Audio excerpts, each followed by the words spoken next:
Neste episódio, o pastor Jackson Capelletti expõe Efésios a partir do capítulo 4, versículo 17 até 5, versículo 17. Do velho ao novo homem, renovar a mente e revestir-se de Cristo. Deixe o Evangelho transformar seus hábitos. E digo isto e testifico no Senhor, para que não andeis mais como andam também os outros gentios, na vaidade do seu sentido, entenebrecidos no entendimento, separados da vida de Deus, pela ignorância que há neles, pela dureza do seu coração, os quais, havendo perdido todo sentimento, se entregaram à dissolução, para com avidez cometerem toda a impureza. Mas vós não aprendestes assim a Cristo, se é que tendes ouvido e nele fostes ensinados, como está a verdade em Jesus. Que quanto ao trato passado vos despojeis do velho homem, que se corrompe pelas concupiscências do engano, e vos renoveis no espírito do vosso sentido, e vos revistais do novo homem, que segundo Deus é criado em verdadeira justiça e santidade. Pelo que deixai a mentira e falai a verdade, cada um com o seu próximo, porque somos membros uns dos outros. Irai-vos e não pequeis, não se ponha o sol sobre a vossa ira. Não deis lugar ao diabo. Aquele que furtava, não furte mais. Antes, trabalhe, fazendo com as mãos o que é bom, para que tenha o que repartir com o que tiver necessidade. Não saia da vossa boca nenhuma palavra torpe, mas só a que for boa para promover edificação, para que dê graça aos que a ouvem. E não entristeçais o Espírito Santo de Deus, no qual estáis selados para o dia da redenção. Toda amargura, e ira, e cólera, e gritaria, e blasfêmias, e toda malícia seja tirada de entre vós. Antes, sede uns para com os outros benignos, misericordiosos, perdoando-vos uns aos outros, como também Deus vos perdoou em Cristo. Daí do 5 e 1 seguimos. Sede, pois, imitadores de Deus, como filhos amados, e andai em amor, como também Cristo vos amou e se entregou a si mesmo por nós em oferta, sacrifício a Deus em cheiro suave. Mas a prostituição e toda a impureza ou avareza nem ainda se nomeie entre vós, como convém a santos, nem torpezas, nem parvorices, nem chocarrices, que não convém, mas antes ações de graça, porque bem sabei isto, que nenhum fornicador ou impuro ou avarento, ou o qual é idólatra, tem herança no reino de Cristo e de Deus. Ninguém vos engane com palavras vãs, porque por essas coisas vem a ira de Deus sobre os filhos da desobediência. Portanto, não sejais seus companheiros, porque noutro tempo erais trevas, mas agora sois luz no Senhor. Andai como filhos da luz, porque o fruto do Espírito está em toda bondade, justiça e verdade, aprovando o que é agradável ao Senhor. E não comuniqueis com as obras infrutuosas das trevas, mas antes condenai-as, porque o que eles fazem em oculto, até dizê-lo é torpe. Mas todas estas coisas se manifestam sendo condenadas pela luz, porque a luz tudo manifesta. Pelo que diz, desperta, ó tu que dormes, e levanta-te dentre os mortos, e Cristo te esclarecerá. Portanto, vede prudentemente como andais, não como nécios, mas como sábios, remindo o tempo, porquanto os dias são maus. Pelo que não sejais insensatos, mas entendei qual seja a vontade do Senhor. Amém. Até versículos 5 a 17 lemos esse trecho bem grande. E por que a gente vai ver esse texto grande hoje? Porque a gente está estudando versículo a versículo Efésios e nós estamos seguindo a divisão que Paulo fez do ensino baseado na primeira parte. Então, como nós vimos, capítulo 1, 2 e 3, Paulo discipula a igreja, ele ensina. E nós vimos na semana passada que Paulo começa a sua carta no capítulo 1, ensinando que agora nós estamos unidos e que nós pertencemos a um único corpo, cuja cabeça é Cristo. E aí agora, na segunda parte da carta, ele começa a dizer como nós devemos andar. Lembrem que na primeira parte a palavra-chave é riqueza e na segunda parte a palavra-chave é andar. Então nós vimos na semana passada que já que Paulo começou ensinando que nós somos parte de um único corpo, ele começa dizendo que nós devemos andar em unidade como um único corpo. O segundo ensino que o apóstolo Paulo traz no capítulo 2, é que agora nós fomos ressuscitados. Nós não estamos mais mortos, mas agora nós vivemos. Nós somos ressuscitados por Deus em Cristo. O segundo ensino prático que ele traz, ou a forma de viver cristã, que é esse texto que nós lemos, diz respeito a isso. Como os vivos devem viver. E aí vocês viram que tem 3 andar nesse texto. O primeiro andar está lá no início, no versículo 17, que ele diz: não andeis como andam os gentios. O segundo andar está lá no capítulo 5, versículo 1, andei em amor. E o terceiro andar está lá no versículo 15 do capítulo 5, vede prudentemente como andais, não andais como os nécios, mas como sábios. Então hoje nós vamos cobrir esse tema. Já que nós ressuscitamos, nós aprendemos, Paulo ensinou que nós éramos mortos e agora fomos ressuscitados porque Deus nos amou, estando nós ainda mortos. Paulo aqui traz uma série de ensinamentos de como nós devemos andar. E em primeiro lugar, nós devemos andar em novidade de vida. O que isso significa? Significa que nós não devemos andar como os gentios. E aí eu vou explicando trecho a trecho e expondo o que Paulo está dizendo. Eu não vou entrar detalhadamente em cada um dos aspectos, porque ele usa muitos sinônimos aqui, no sentido de reforçar aquela mensagem. Então eu não preciso explicar detalhadamente cada um, porque é bem fácil de entender numa breve leitura. Mas vamos começar. O apóstolo Paulo diz que ele começa no versículo 17 dizendo: não andeis mais como andam também os gentios. Então aqui está uma afirmação. Primeira coisa, cristão não deve andar como andam os outros gentios. O apóstolo Paulo já explicou que nós éramos gentios, nós já vimos o que isso significa, e agora nós somos unidos em Cristo, e nós vimos isso na semana passada. Agora o apóstolo Paulo está dizendo, agora vocês, já que foram unidos a Cristo, fazem parte do corpo de Cristo, vocês não podem andar como os outros gentios. Aqueles que ainda não estão unidos a Cristo, ou que não estão unidos a Cristo. E aí ele dá alguns exemplos de como andam esses outros gentios. E aí ele começa, e preste atenção que todos os exemplos dizem respeito à mentalidade, a pensamento. Ele diz assim, na vaidade do seu sentido. Sempre que você ver vaidade na Bíblia, significa algo fútil, algo frívolo, algo que é passageiro. Você pega lá o livro do Eclesiastes, toda vez que Eclesiastes diz vaidade, significa fútil. Tudo é vaidade. O que Salomão está dizendo é, tudo é passageiro, tudo é fútil, nada é duradouro. E aí ele termina o livro do Eclesiastes dizendo, portanto, o fim da vida, o propósito da vida é obedecer a Deus. Tudo é vaidade, tudo é fútil, tudo é passageiro. Portanto, o propósito da vida é obedecer a Deus. E aí, Salomão conclui o livro do Eclesiastes. Paulo está usando a mesma ideia aqui. E ele começa dizendo, os outros gentios, que são aqueles a quem vocês não devem andar como eles vivem na vaidade do seu sentido. Pensamento fútil.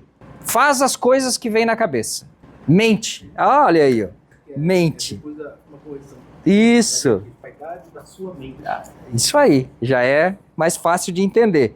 Eu estou seguindo aqui ao meio da Revista e Corrigida. Ele está dizendo do seu sentido. Aí ele vai outra característica. Entenebrecidos no entendimento. Viu que eu falei que ele usa muitos sinônimos? Praticamente ele está dizendo a mesma coisa com outras palavras. Entenebrecidos significa obscurecido. Então, com a mente obscurecida. Isso é a atitude de quem está separado da vida de Deus. E de novo ele volta para a mente. Por que está separado da vida de Deus? Pela ignorância que há neles. Pela dureza do coração. A Bíblia, quando fala coração, raramente a Bíblia está se referindo ao órgão, coração, que bombeia o sangue. A Bíblia está falando da mente, dureza da mente. Os quais, havendo perdido todo o sentimento, olha aí, de novo vem a mente aí, se entregaram à dissolução para com avidez, com vontade, com força, cometerem toda a impureza. Então tem vontade de cometer a impureza. Não é, eu pequei porque eu não quis. Tem vontade de pecar. Aqui são as características às quais o apóstolo Paulo está dizendo que nós não devemos viver dessa maneira. Agora, ele diz assim, vocês aprenderam, não foi assim que vocês aprenderam? E aí na Almeida está escrito a Cristo, em algumas traduções está escrito de Cristo. Então não foi assim que vocês aprenderam de Cristo. Não foi isso que Cristo ensinou a vocês. Aqui é interessante que Paulo não usa assim, não foi isso que vocês aprenderam sobre Cristo. O que ele está dizendo aqui, não. Cristo ensinou vocês. Lembrando que o apóstolo é um enviado de Cristo. E quando o apóstolo ensina, ele está ensinando em nome de Cristo. Por isso o apóstolo Paulo está usando aqui. Não foi assim que vocês aprenderam de Cristo, se é que vocês ouviram. E aí, ele dá a primeira recomendação que fecha esse título que eu disse que a gente chama essa parte, esse primeiro andar. Não andem como os gentios, mas andem em novidade de vida. Olha o que ele significa aqui para Paulo andar em novidade de vida. Despojeis do velho homem, versículo 22. O que é despojar do velho homem? Se despir. Então, dispa-se, tire o velho homem de você, que se corrompe pelas concupiscências do engano. Versículo 23. E vos renoveis no espírito do vosso sentido. Vos renoveis, e aí aqui o espírito está em letra minúscula, então não é o Espírito Santo, é o espírito do homem no vosso sentido. O pastor Neuto já falou, na vossa mente. Provavelmente na sua Bíblia está escrito mente de novo. 24, e vos revistais do novo homem. Então o que Paulo está dizendo aqui? Você precisa tirar o velho homem, se despir do velho homem, nós precisamos nos renovar e nós precisamos nos vestir do novo homem. Tira o velho homem, se renova e se veste do novo homem. Lá em Romanos capítulo 6, versículo 4, ele resumiu isso dizendo, vivei em novidade de vida. Em Romanos capítulo 12, no versículo 1, ele diz, não vos conformeis com o mundo, mas transformai-vos pela renovação do vosso entendimento, olha aqui a mente, a fim de que experimentei qual seja a boa, agradável e perfeita vontade de Deus. Paulo está dizendo a mesma coisa, só que aqui com outras palavras. Então o que ele está dizendo? Vocês não devem viver pecando com força como os outros gentios, com a mente obscurecida, fazendo coisas fúteis. Mas para não viver, vocês aprenderam de Cristo que vocês devem deixar o velho homem, se renovar na sua mente, ou como ele usou lá em Romanos, transformar o vosso entendimento e vestir-se do novo homem. Agora vocês são uma nova criatura. E aí ele começa a dar exemplos do que significa deixar o velho homem, se renovar e se vestir. Significa o que, Paulo? Parece que eu vejo ele pensando, acho que a igreja de Éfeso não vai entender, eu preciso dar alguns exemplos. E aí ele começa a citar alguns exemplos. Deixe a mentira e fale a verdade. Afinal, vocês são todos da mesma família, eu já ensinei a vocês que vocês têm que viver em unidade. Então, deixe a mentira, fale a verdade. Se você se irar, não peque. Paulo não está dizendo aqui para não se irar, pelo menos não nesse texto. Ele está dizendo, se você se irar, não peque. É pecado se irar? Depende. Se nós respondermos de forma abrupta, é pecado irar, então Deus peca, porque lá em Salmos 7:11 está escrito que Deus se ira contra o pecado. Então como que pode Deus se irar? Porque Deus é santo e é poderoso, ele não pode pecar, mas ele se ira. Só que a ira de Deus é com justiça. E a justiça de Deus é ele mesmo que pratica.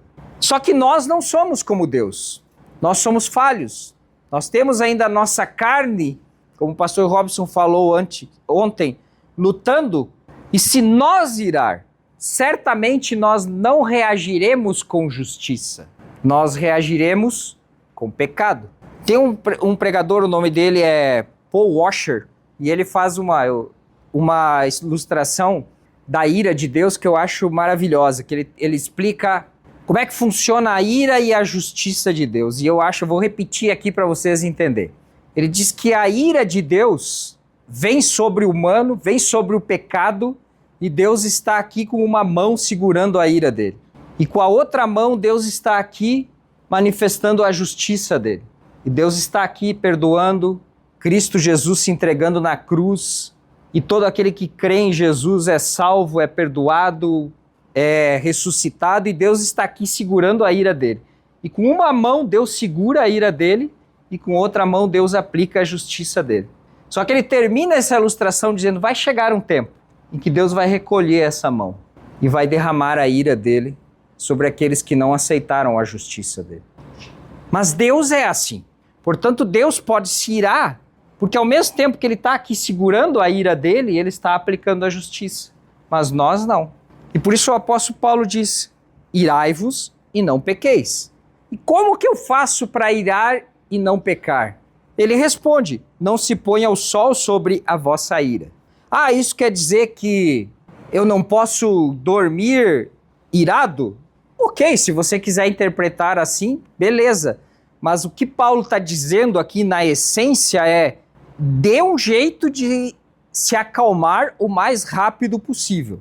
A ira vem ao nosso coração porque nós somos carne, nós somos pecadores em processo de justificação e nós vamos nos irar. Mas nós precisamos nos acalmar o mais rápido possível. Lá no Provérbios, capítulo 15, versículo 1, eu anotei aqui, diz assim, a resposta branda desvia o furor, mas a palavra dura suscita a ira. Então já temos uma maneira de lidar com isso. Eu vou voltar a esse tema logo em seguida, mas agora aqui para seguir o outro aspecto que o apóstolo Paulo traz no versículo 27, não deis lugar ao diabo. Não deis lugar ao diabo não dê chance para o diabo. Não dê chance para o diabo. Não dê lugar ao diabo. Aquele que furtava, não furte mais. Antes, trabalhe. E aí aqui eu acho maravilhoso que o apóstolo Paulo aplica qual é o sentido da riqueza ou do resultado do nosso trabalho.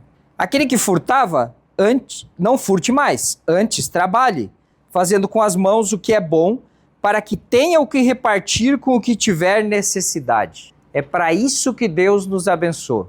Deus não nos abençoa para a gente ser os mais milionários da cidade. Deus não nos abençoa, como os pregadores da teologia da prosperidade dizem, para a gente ser cabeça, ser próspero, ser gente rica, morar nos melhores imóveis da cidade.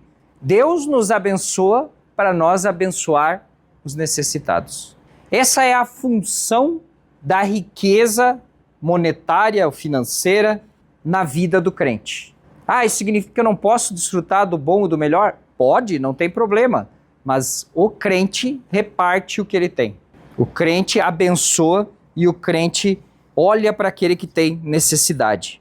Não saia da vossa boca nenhuma palavra torpe, mas só a que for boa para promover a edificação, para que dê graça aos que a ouvem. Já autoexplicativo esse trecho. Não entristeçais o Espírito Santo de Deus, no qual está selado para o dia da redenção. Já falamos sobre estarmos selados no Espírito Santo, Paulo ensinou isso lá no capítulo 1, e aqui ele está dizendo, é possível entristecer o Espírito Santo. Ah, e quanta gente se esquece disso. E eu aproveito esse gancho aqui para falar, nós estamos estudando Efésios.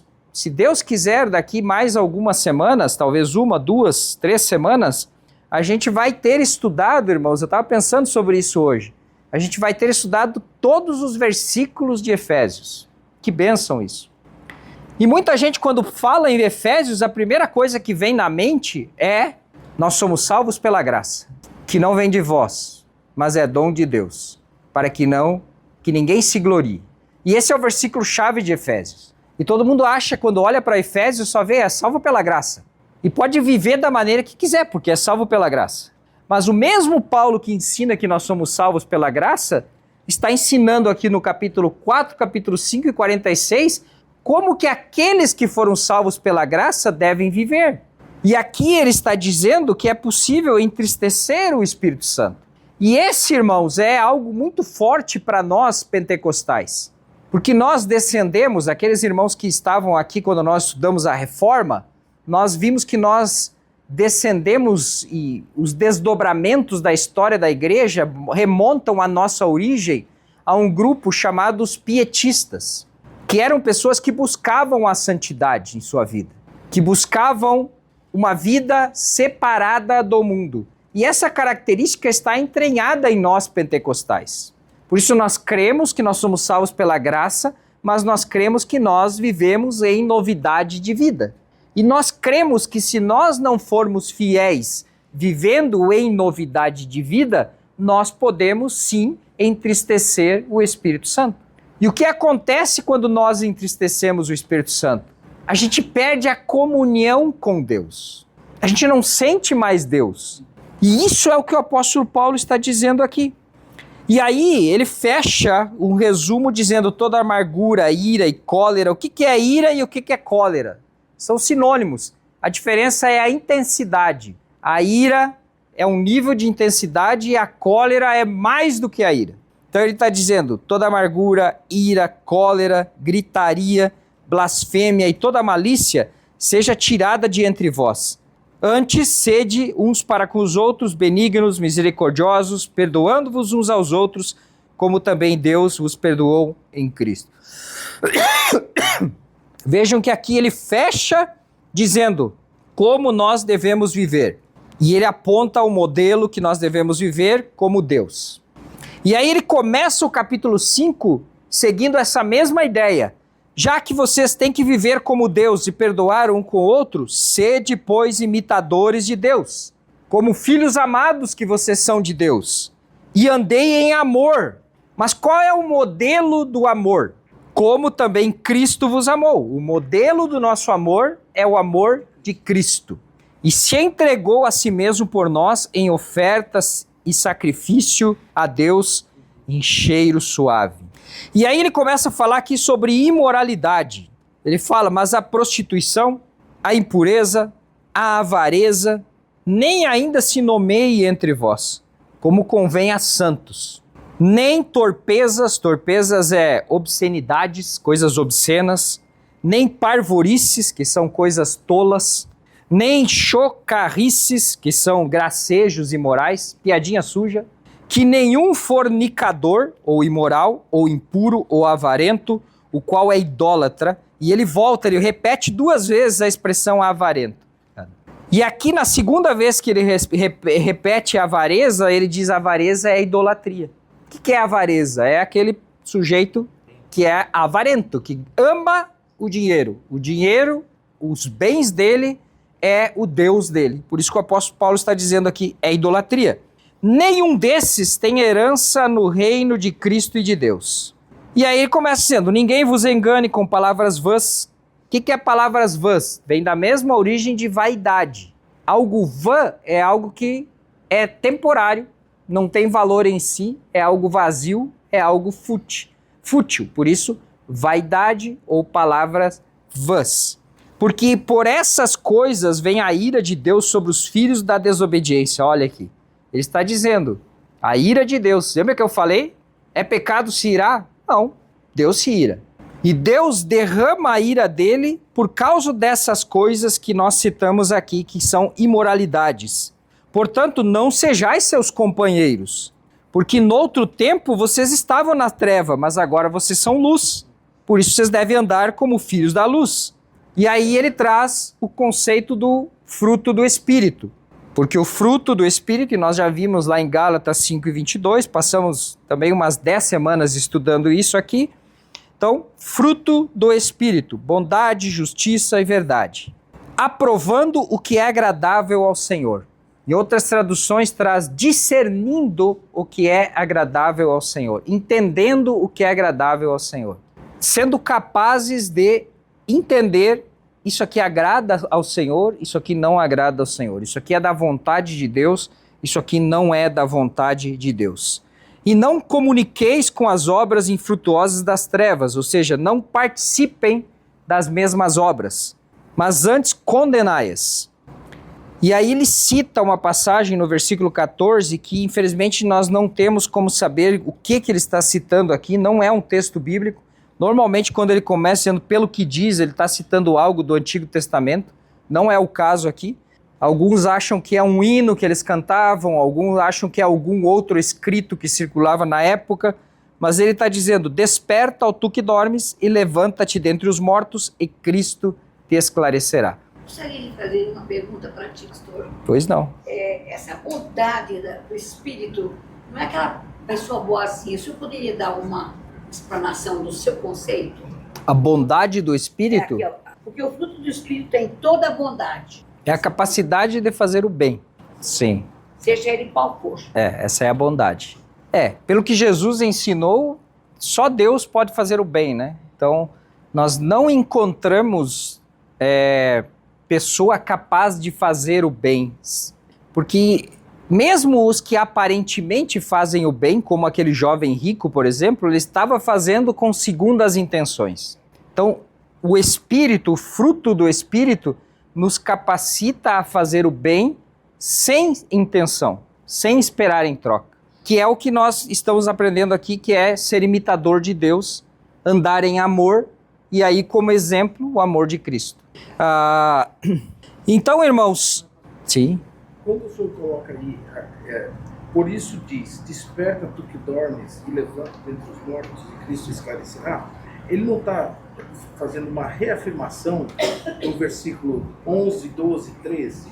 Deixa eu ver. Não seria isso? Porque ele vem aqui dando, inclusive trazendo aquele texto que o profeta Jeremias teve a visão que Deus mostrou para ele, indo lá no lugar, e aí via que estava nas paredes, não, né? As terríveis, né? Não daria para entender mais ou menos isso?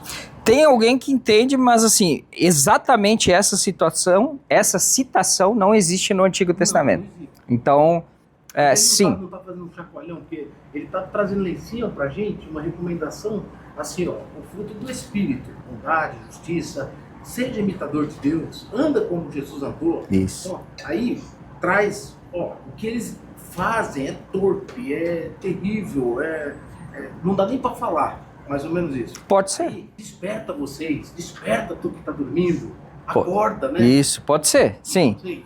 Pode ser. Eu vou fechar isso mais ou menos nessa linha que o senhor trouxe. Quer ver, como que eu fecho isso? Eu digo assim, ele começa dizendo, nós temos que viver diferente dos gentios. Aí ele diz assim, no segundo andar, vocês devem andar como Deus anda em amor. Lembra que o conceito por trás disso, que eu falei no início, nós não somos mais mortos e agora nós estamos vivos. E aí ele fecha essa parte dizendo, portanto, desperta. E ele vai mais a fundo, ele diz assim, levanta dentre os mortos e Cristo te esclarecerá. Então ele está chamando, como o pastor Neuto falou, ele está chamando para acordar. Ele está dizendo, olha, vocês não são mais mortos. Então vocês têm que andar diferente dos gentios, vocês têm que andar em amor, e agora ele vai para o terceiro, que ele fecha aqui, só meio que concluindo a ideia.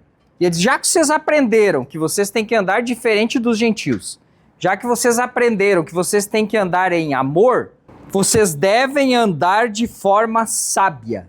Olha só, vede prudentemente como andais, não como nécios, mas como sábios.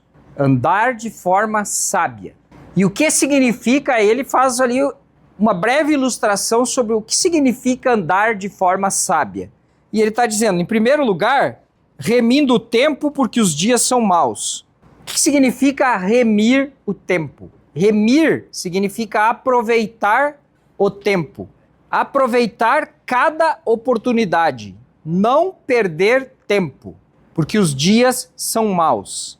E isso é muito válido para a nossa vida, não perder tempo. Quanto tempo a gente perde em coisas que são fúteis, coisas que são vãs.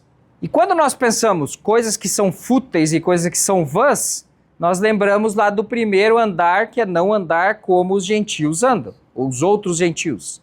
Então aqui ele está trazendo esse conceito de novo. Vocês devem ter na mente que vocês precisam aproveitar o tempo e andar em amor. Ah, mas isso significa então que eu tenho que aproveitar o meu tempo, não posso perder tempo e eu tenho que, sei lá, morar na igreja, porque eu não posso perder meu tempo. Se eu for trabalhar, eu estou perdendo meu tempo. Eu tenho que largar minha vida e eu tenho que viver só na igreja. Não é isso.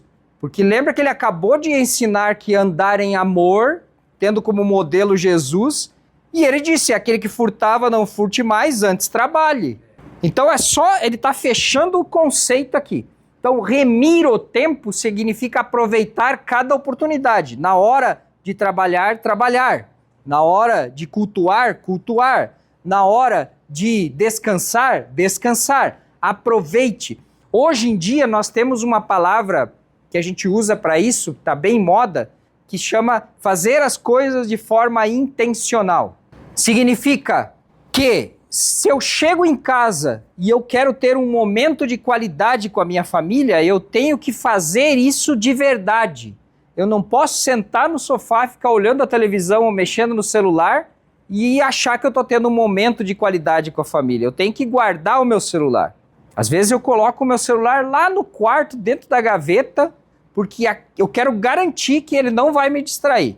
E às vezes eu esqueço do celular, fico o dia inteiro sem pegar o celular. Porque aquele momento eu quero garantir que eu vou estar passando um tempo de qualidade com a minha família.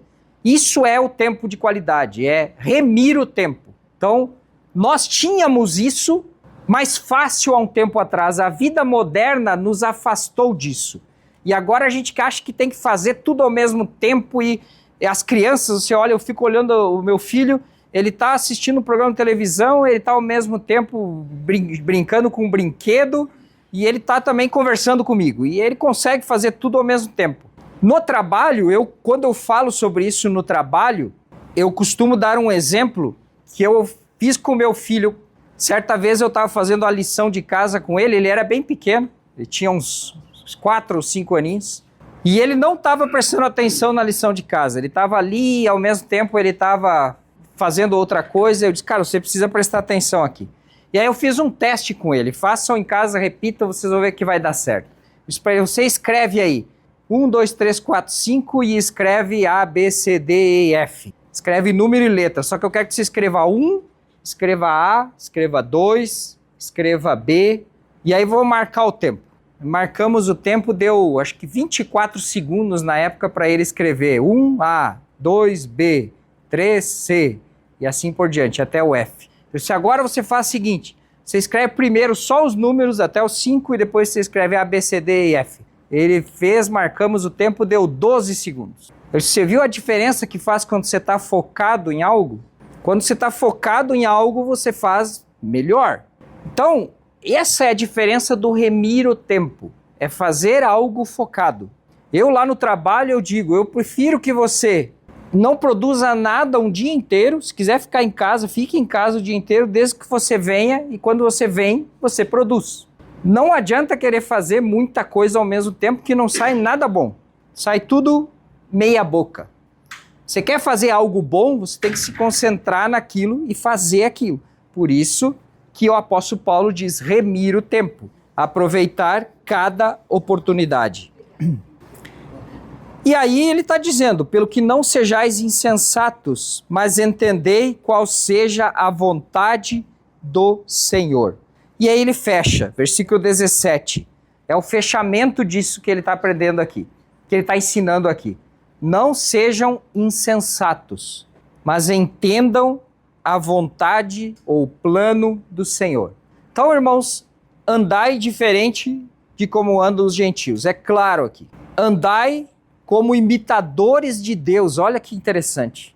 Quem ele está dizendo para nós imitar? Deus. Andai como imitadores de Deus em amor. Mas que amor? O amor do mundo? Não, o amor de Cristo. E andar como sábio, andar de forma sábia. O que é andar de forma sábia? Aproveitando cada oportunidade. entendendo, olha, eu estou aqui hoje e eu preciso aproveitar esse momento. Eu não posso deixar passar esse momento. Agora é o momento de estar aqui. Depois é o momento de estar lá. Aproveitar o tempo. Isso é muito importante. E assim nós entendemos a vontade de Deus. Amém, irmãos? Vamos colocar em pés. Querido e amado Deus, obrigado, Pai, pela tua misericórdia. Colocamos diante de ti, Senhor, a tua palavra, a tua igreja, pedindo que o teu Espírito Santo, Senhor, nos esclareça. Abençoe para que possamos andar de forma diferente do mundo, em novidade de vida, Senhor, para que possamos andar como o Senhor, imitando o Senhor ao Deus Todo-Poderoso, Deus Santo, andando em amor, Pai. Ajude, Senhor, que possamos ser sábios e que possamos aproveitar cada oportunidade, Senhor, para que o teu nome seja glorificado em nossas vidas. Abençoe, Pai, os teus filhos, em nome de Jesus. Amém.